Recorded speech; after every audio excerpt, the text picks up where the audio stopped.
Hello guys, मैं हूं इंशा और आज हम रिएक्ट कर रहे हैं कोहिस्तानी पर। कोहिस्तानी के हम पिछले 2 वीडियोस पे रिएक्शन कर चुके हैं एंड वी हैव सीन कि वो बहुत ही अमेजिंग कंटेंट बना रहे हैं। उनके वीडियोस का लिंक और चैनल का लिंक डिस्क्रिप्शन में है। आज हम देखेंगे जंग-ए-ताबूक, Muhammad peace be upon him, the last war. Let's just start the video. का बहुत मुश्किलों से फतह करने के बाद अब पूरे अरब को यह पता चल गया था कि मोहम्मद ही अल्लाह के रसूल हैं, जिसके बाद बहुत तेजी से पूरे अरब से लोग इस्लाम की तरफ आने लगे और ये इस्लामिक एम्पायर पूरे अरब में फैलने लगी।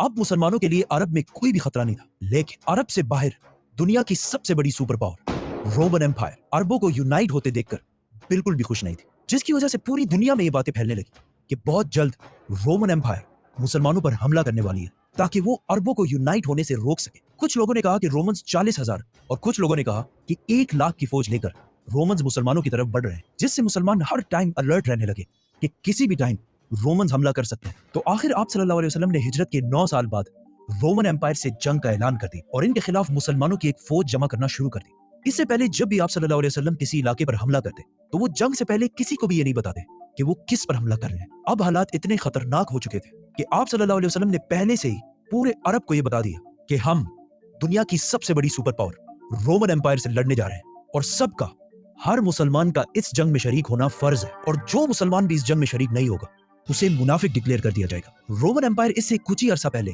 पर्शियन एम्पायर को हराकर दुनिया की सबसे बड़ी सुपर पावर बन चुकी थी, जिसको चैलेंज करना इम्पॉसिबल हो गया था और सबका ये ख्याल था कि अरबी जो अभी कुछ ही अरसा पहले यूनाइट हुए हैं वो कभी भी रोमन एम्पायर से नहीं लड़ सकते। और मुनाफिकों ने भी मुसलमानों को रोमन एम्पायर की ताकत से डराना शुरू कर दिया, जिसकी वजह से रसूलुल्लाह सल्लल्लाहु अलैहि वसल्लम की रोमन एम्पायर से जंग के ऐलान के बाद अरब में 2 फैक्शंस बने। एक जो अपना सब कुछ कुर्बान करके बगैर किसी खौफ के मदीना की तरफ जंग में शामिल होने के लिए रवाना हुए और दूसरे वो जो इस इतने खतरनाक जंग से बचने के लिए बहाने बनाने लगे। आहिस्ता आहिस्ता पूरे अरब से लोगों ने इस फौज को ज्वाइन करना शुरू किया और आखिर इस फौज का नंबर 30,000 तक पहुंच गया और ये फौज अरब की सबसे बड़ी फौज बन गई। लेकिन इतने बड़े फौज को मैनेज करना भी कोई आसान काम नहीं था, क्योंकि ये जंग मुसलमानों को साल के सबसे गर्म टाइम में करनी थी और वो भी अरब की गर्मी जिस वक्त पूरे अरब में कहत फैल चुका था, जिसकी वजह से रसूलुल्लाह सल्लल्लाहु अलैहि वसल्लम ने सारे मुसलमानों से इस फौज के लिए फंड्स इकट्ठा करने की रिक्वेस्ट की, जिसके बाद हर मुसलमान अपनी ताकत के मुताबिक इस फौज के लिए फंड्स इकट्ठा करने लगा। रसूलुल्लाह सल्लल्लाहु अलैहि वसल्लम अब तक हर जंग के बाद जो भी माली गनीमत हासिल करते थे उसे बहुत जेनरसली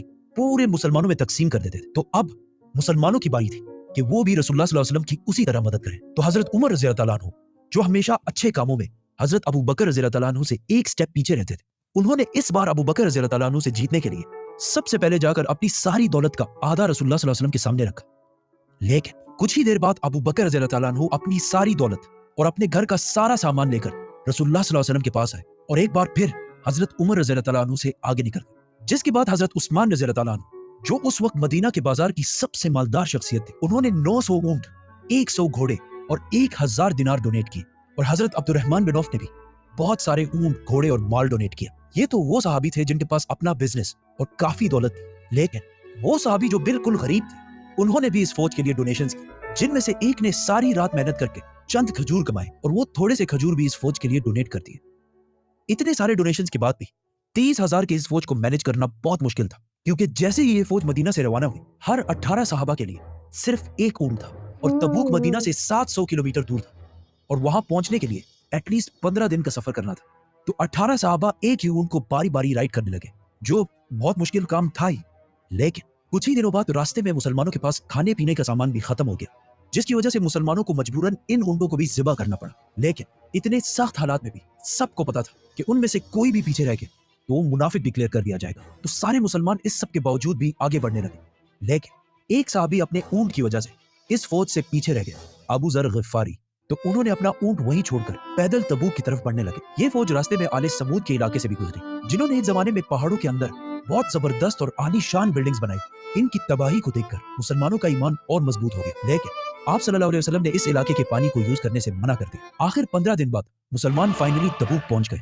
तबूक मुसलमानों के एम्पायर से बाहर गस्सानी किंगडम के बिल्कुल सेंटर में एक सिटी, विच मींस मुसलमान अपना इलाका छोड़कर दुश्मन के इलाके के बिल्कुल सेंटर तक पहुंच गए और वहां पहुंचते ही मुसलमान रोमन एम्पायर से लड़ने के लिए बिल्कुल तैयार हो गए और सफों में खड़े हो गए। लेकिन काफी टाइम इंतजार करने के बाद भी नथिंग, बिल्कुल खामोशी और कोई भी मुसलमानों से लड़ने के लिए नहीं आया। अब यहाँ पर कुछ कंफ्यूजन है।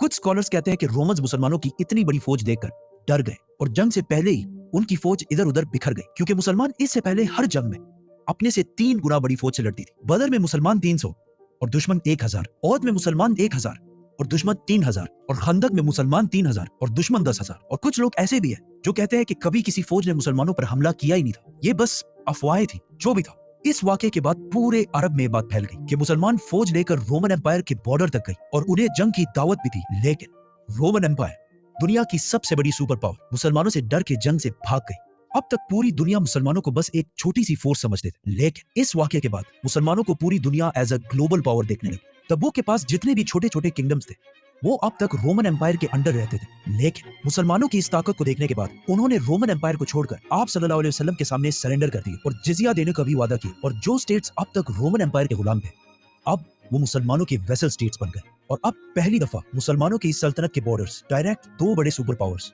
रोमन और पर्शियन एम्पायर से टकरा गई और पूरी दुनिया मुसलमानों को एक सुपर पावर की तरह देखने लगी। इन छोटे किंगडम्स के सरेंडर करने की वजह से मुसलमानों को बहुत सारे घोड़े, ऊंट और सोना मिला। और आखिर 20 दिन तबूक में स्टे करने के बाद आप सल्लल्लाहु अलैहि वसल्लम और ये 30,000 का लश्कर वापस मदीना पहुंचे, जहां इनको बहुत जबरदस्त तरीके से वेलकम किया गया, क्योंकि जो फायदा मुसलमानों को रोमन से जंग के बाद हासिल होना था वो बगैर किसी जंग के मुसलमानों को मिल गया। और मुसलमानों के दरमियान जो ट्रेडर्स, मुनाफिकीन थे, वो भी सारे मुसलमानों के सामने आ गए।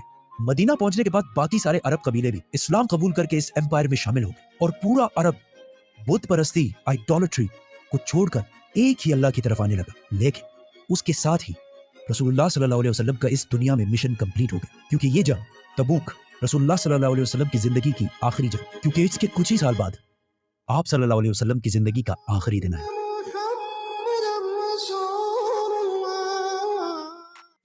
कोहिस्तानी की वीडियोस बहुत ही ज़्यादा इंटरेस्टिंग होती है। इनका एक्सप्लेनेशन ही मुझे थोड़ा सा अच्छा अलग लगता है। इस्लाम को बस एक रिलीजियन एस्पेक्ट से देख के ना, आप सामने वाला जब आपसे आके कोई क्वेश्चन भी करता है कि फिर आपको समझ में नहीं आता कि भाई वही हम रिलीजन एस्पेक्ट इसको बोल देंगे तो वो तो समझेगा नहीं, उनको तो हिस्ट्री बतानी पड़ती है। तो ये मुझे चैनल बड़ा ज़बरदस्त लगता है। Muhammad peace be upon Medina शरीफ आते हैं तो एक नात है या फिर कुछ तो है जो कि वहाँ के लोग गा के स्वागत करते हैं, जो कि ताला अल बद्रु अलैना।